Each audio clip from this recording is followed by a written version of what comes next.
బాగుపడిన government బడులు, English medium చదువులు కోరుకునే ఆ పిల్లలు, కోరుకునే ఆ పిల్లల తల్లిదండ్రులు వీరందరూ కూడా తోడుగా ఉన్నారు మీ జగన్కు, మీ బిడ్డకు.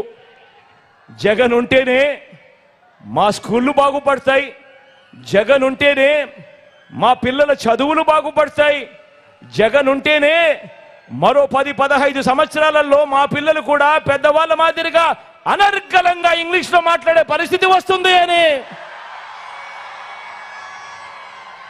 ప్రతి పేద తల్లి తండ్రి, ప్రతి పేద పాప బాబు వీరందరూ కూడా కోరుకుంటా ఉన్నారు. జగనే రావాలి, జగనే కావాలి, మా మామే ముఖ్యమంత్రి స్థానంలో కూర్చోవాలి అని ఈరోజు ప్రతి పాప ప్రతి బాబు కూడా కోరుకుంటా ఉన్నారు.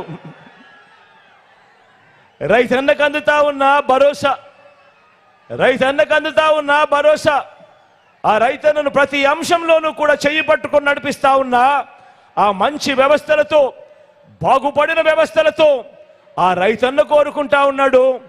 ఒక్క జగన్ ఉంటేనే మాకు క్రమం తప్పకుండా రైతు భరోసా వస్తుంది, ఒక్క జగన్ ఉంటేనే మా గ్రామాలలో ఆర్బీకే పనిచేస్తుంది, ఒక్క జగన్ ఉంటేనే దళారీలు లేకుండా మా పంట అమ్ముకునే పరిస్థితి వస్తుంది అని ప్రతి రైతన్న ఈరోజు తోడుగా ఉన్నాడు. ప్రతి రైతన్న ఈరోజు జగనే కావాలి, జగనే రావాలి, జగన్కే మనసుంది, జగనే మంచి చేయగలుగుతాడు అని ఆశీర్వదించే ఆ ప్రతి రైతన్న కూడా మీ బిడ్డకు ఈరోజు తోడుగా ఉన్నాడు. ఎప్పుడూ జరగని విధంగా, ఎప్పుడూ జరగని విధంగా ప్రతి అంశంలోనూ కూడా నేను నా నా నా నా అని సంబోధిస్తూ వారిని గుండెల్లో పెట్టుకున్న ఆ అట్టడుగున ఉన్న నా పేద వర్గాలు ఈరోజు జగనే రావాలి, జగనే కావాలి, జగన్ ఉంటేనే మా బ్రతుకులు మారుతాయి అని చెప్పి ఈరోజు ప్రతి పేదవాడు తోడుగా ఉన్నాడు. గతంలో ఎప్పుడూ జరగని విధంగా మంచి జరిగింది కాబట్టి ఆ పేదల గుండెల్లో పెట్టుకున్న జగన్కు వారంతా కూడా తోడుగా ఉన్నారు. ప్రతి ఇంట్లోనూ జగన్కు అండగా ఉన్నారు. మంచి జరిగిన ఆ ప్రతి ఇంట్లో నుంచి జగన్కు అండగా, వారికి బిడ్డగా, తోడుగా ఈరోజు ఇంతమంది ఈరోజు జగన్కు అండగా ఉన్నారు. మరి నేను అడుగుతా ఉన్నా, జగన్ ఒంటరా అని అడుగుతా ఉన్నా మిమ్మల్ని అందరినీ కూడా. రెండు చేతులు పైకెత్తారా బా, ఇలా ఇలా ఇలా ఇలా ఇలా ఇలా ఇలా ఇలా ఇలా ఇలా ఇలా ఇలా ఇలా ఇలా. కానే కాదు, జగన్ ఒంటరి ఎప్పుడూ కాదు. ఇన్ని కోట్ల గుండెలు జగన్కు తోడుగా ఉన్నంత వరకు జగన్ ఎప్పటికీ ఒంటరి కాదు. మరి మోసం చేసే బాబు మార్కు రాజకీయం ఎలా ఉంటుందో, మరి మోసం చేసే చంద్రబాబు మార్కు రాజకీయం ఎలా ఉంటుందో,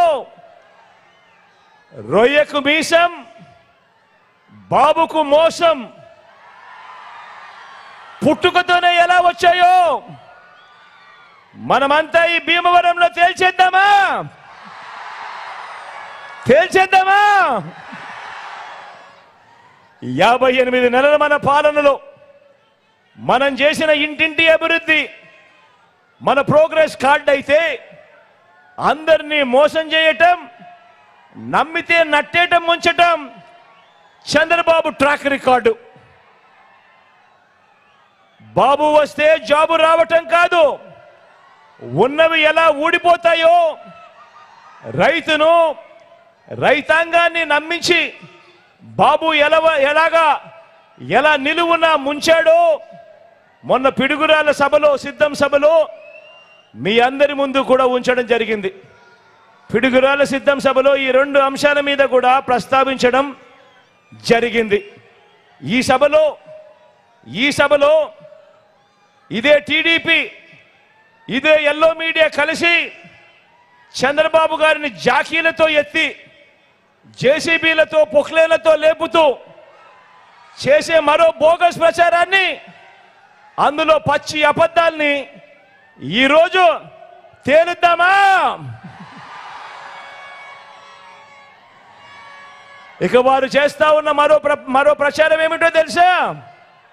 వారు చేస్తా ఉన్న మరో ప్రచారాన్ని, అందులో నిజాల్ని చూద్దాం.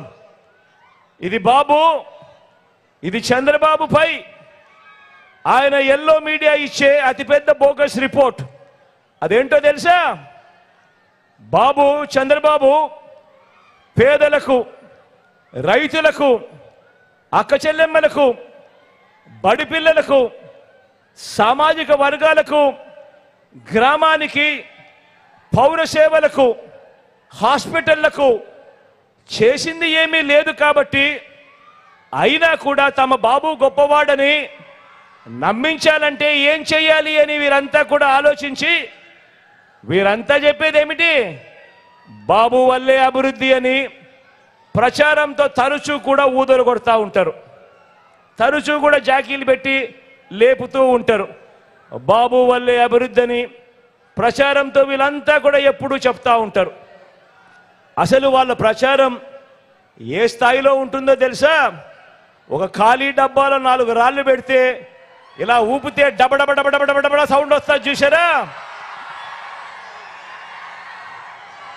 ఆ మాదిరిగా ప్రచారం చేస్తారు. చంద్రబాబు వల్లే అభివృద్ధి అని చెప్పి ఆ మాదిరిగా ప్రచారం చేస్తారు. చూద్దామా మరి ఇందులో నిజాలు ఎలా ఉన్నాయో, ఇందులో వాస్తవాలు ఏమున్నాయో చూద్దామా? అసలు బాబుకు అభివృద్ధికి సంబంధం ఏంటో, అసలు సంబంధం ఉందో లేదో మీరే చెప్పండి, నేను మిమ్మల్ని అడుగుతా. సెల్ ఫోన్ కనిపెట్టింది తానే అని, ఐటీ తీసుకువచ్చింది తానే అని, సత్యనాదేళ్లను చదివించింది తానే అని, ఈ చెప్పిన పాత డైలాగులన్నీ కూడా కాస్త పక్కన పెడదాం. ఇవన్నీ పాత డైలాగులు కదా, కాస్త పక్కన పెడదాం. లేటెస్ట్గా మన రాష్ట్రంలో మన కళ్ళకు కనిపిస్తా ఉన్నది మాత్రం తీసుకుందాం. లేటెస్ట్గా మన రాష్ట్రంలో మన కంటికి కనిపిస్తా ఉన్నది మాత్రమే తీసుకుందాం. రాష్ట్రం విడిపోయిన తర్వాత 2014లో ఎన్నికలే తీసుకుందాం. రాష్ట్రం విడిపోయిన తర్వాత 2014 ఎన్నికలే తీసుకుందాం. అప్పుడు మీరంతా కూడా ఉన్నారు కదా. అప్పుడు ఏమన్నారు వీళ్ళంతా కూడా? ఏమని ప్రచారం చేశారు వీళ్ళంతా కూడా? ఈ ఎల్లో గ్యాంగ్ అంతా కూడా ఏమన్నారు? కొత్త రాష్ట్రం, అసలే అన్యాయం జరిగింది, రాజధాని కూడా లేదు, ఇలాంటి సమయంలో బాబు లాంటి గొప్ప అనుభవజ్ఞుడు రావాలి, ఆయన వస్తే ఆంధ్రప్రదేశ్లో అభివృద్ధి అని చెవుల్లో ఊదరు కొట్టారా లేదా? కొట్టారా లేదా? జగన్కి అనుభవం లేదు పిల్లోడు, చంద్రబాబుకు అనుభవజ్ఞుడు, బాగా అనుభవం ఉంది, ఆయన అయితేనే అభివృద్ధి అని చెప్పారా లేదా? ఈ చంద్రబాబు కూడా బహిరంగంగా అన్నాడా లేదా? అదిగో హైపర్ లూప్ అని, అదిగో బుల్లెట్ ట్రైన్ అని, ఇదిగో మైక్రోసాఫ్ట్ వచ్చేసింది అని, ఇదిగో రాష్ట్రంలో ఒలింపిక్స్ జరిపించేస్తారు.